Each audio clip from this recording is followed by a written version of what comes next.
Ben ritrovati dalla redazione. Furto sacrilego nel cuore del centro storico di Muggia, dove è stata rubata la statua lignea settecentesca di Santa Elisabetta, custodita all'interno della chiesa di San Francesco in Via Dante.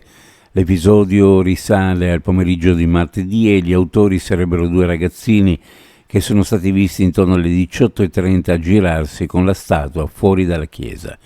La persona che li ha notati ha riferito quanto visto al parroco Don Andrea Destradi. Si tuffa dal pilone, annega nel Piave a 21 anni.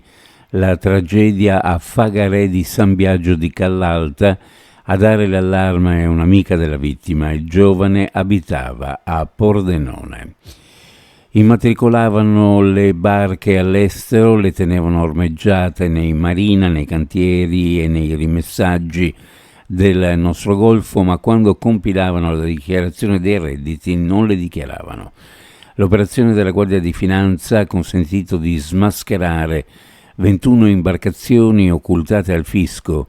È stato il risultato di una serie di controlli avviato dai militari del reparto operativo aeronavale delle numerose unità navali battenti bandiera estera.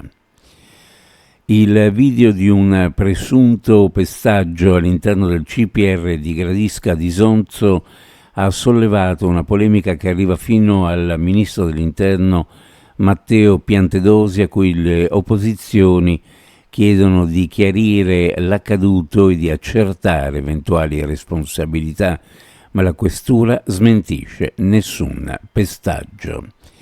Una persona detenuta nella casa circondariale Ernesto Mari di Trieste è stata ricoverata nel reparto di terapia intensiva dell'ospedale di Cattinara con sintomi riconducibili ad uno stato settico.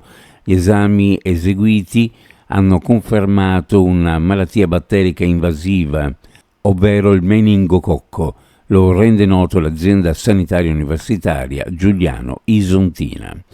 Uno sguardo alle previsioni meteorologiche per la giornata: cielo sereno poco nuvoloso sul pianoro costa con venti di brezza.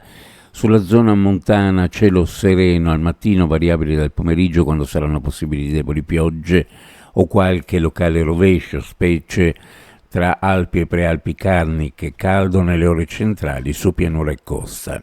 Temperature minime in pianura fra 15 e 19, le massime fra 32 e 35, sulla costa minime fra 21 e 23, le massime fra 29 e 33 gradi centigradi.